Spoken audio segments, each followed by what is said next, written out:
बोलो कृष्ण भगवान की जय। ध्रुव के हृदय में ज्ञान का भंडार जाग उठा।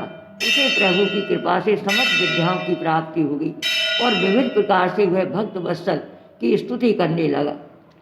हे त्रिलोकीनाथ, भक्तों के पालक, अब तक आपकी कृपा ना हो, जब तक आपकी कृपा ना हो, संसारी मनुष्य आपके दर्शन नहीं पा सकता। देवताओं में भी इतनी सामर्थ्य नहीं कि आपके गुणों का वर्णन कर सके। हे स्वामी, हे जगत के पालनहार, आपकी माया से संपूर्ण सृष्टि चलायमान है। आप घट घट व्यापी। हे प्रभु, आपकी निर्मल भक्ति प्राप्त करना उस कल्प तरु वृक्ष के समान है जिससे प्राणी की हर इच्छाएं पूरी होती हैं। माता के दुर्वचनों से दुखी होकर मैं आपकी शरण में आया था। आपने मुझ अज्ञानी बालक पर दया की, यह आपकी महान कृपा है। हे प्रभु, आपके दया के बिना किसी मनुष्य को ज्ञान की प्राप्ति हो पाना संभव नहीं है। ध्रुव की बात सुन चतुर्भुज रूप में प्रकट हुए दीन दयालु प्रभु बोले, हे पुत्र, हम तुमसे अति प्रसन्न हैं, मांगो क्या चाहते हो। प्रभु के वचन सुन ध्रुव बोला, आपके दुर्लभ दर्शन पाकर कुछ भी मांगने की इच्छा शेष ना रही। प्रभु तब अंतर्यामी प्रभु बोले, तुमने मेरी गोद में बैठने की अभिलाषा और राज सिंहासन की इच्छा मन में रखकर मेरी तपस्या की। हे बालक, सर्वप्रथम मैं तुझे अपनी गोद में बैठाकर तेरी वह प्रथम इच्छा पूर्ण कर रहा हूँ, जो कि राज सिंहासन से उच्च स्थान है। यह कहकर प्रभु ने ध्रुव को अपनी गोद में बिठाया। इसके बाद बोले, अब तू वापस घर को जा।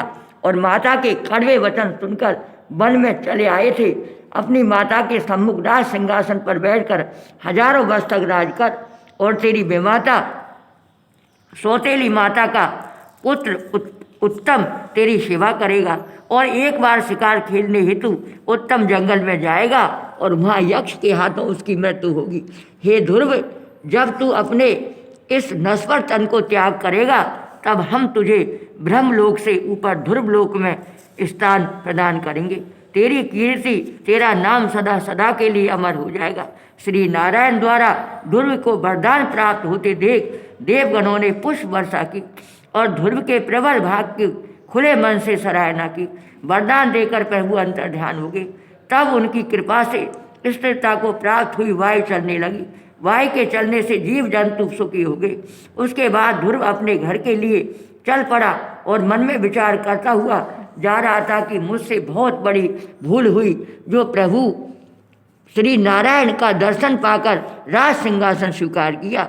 मुझे मोक्ष गति मांगनी चाहिए थी। इस प्रकार के विचारों की उथल पुथल में डूबता उतरता हुआ अपने नगर के बाहर एक बगीचे में जाकर ठहरा। ध्रुव को देखकर बगीचे का माली भागता हुआ राजा दरबार में गया और राजा उत्तानपाद से ध्रुव के आगमन का वृत्तांत बताया। उसी समय नारद जी भी पधारे और माली के वचनों को सत्य घोषित करते हुए राजा से बोले, हे राजन, तुम्हारा पुत्र अत्यंत भाग्यशाली एवं तुम्हारे कुल की कीर्ति को उज्जवल करने वाला परम तेजस्वी है। वह श्री नारायण का दर्शन करके अपने मनोरथ पूर्ण कर लिया और बाग में आकर विश्राम कर रहा है। अतः आप स्वयं चलकर आदर सहित उसे ले आओ। नारद जी के वचन सुनकर राजा की खुशी का ठिकाना ना रहा और अति प्रसन्नता पूर्वक अपनी सेना और बाजे बजवाते हुए ध्रुव के पास पहुँचे। नगर वासी भी ध्रुव को परमेश्वर को प्राप्त करने में सफल हुआ जानकर अति प्रसन्न हुए और राजा के पीछे पीछे ध्रुव के दर्शन हेतु वहाँ जा पहुँचे। उन सभी ने देखा सिर की जटा बढ़ाए, तन में राख की भभूति लगाए हुए ध्रुव शांत मुद्रा में बैठा है। राजा उत्तानपाद और देव ऋषि नारद को देखकर ध्रुव ने उन्हें साष्टांग प्रणाम किया।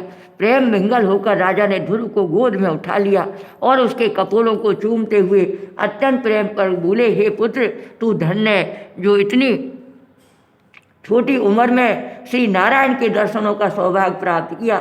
उसके बाद पिता की गोद से उतरकर ध्रुव अपनी विमाता सुरुचि के पास गया और दंडवत प्रणाम करने के बाद शिष्ट स्वर में बोला, हे माते, तुम्हारे उपदेशों को सुनकर मैं वन में चला गया था जहाँ मुझे प्रभु के साक्षात दर्शन मिले और मेरे सभी मनोरथ पूर्ण हुए।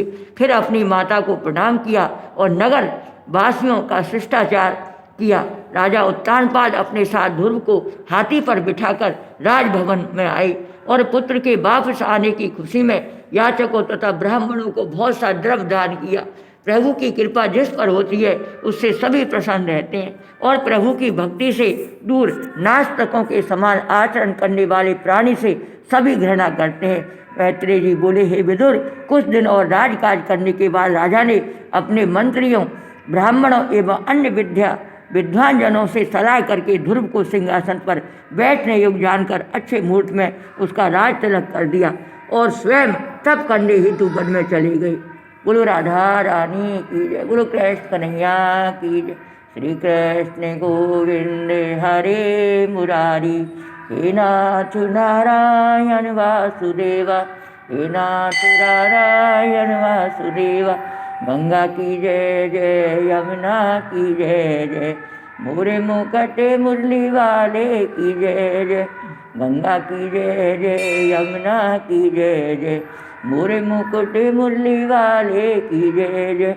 श्री कृष्ण गोविंद हरे मुरारी, हे नाथ नारायण वासुदेवा, हे नाथ नारायण वासुदेवा।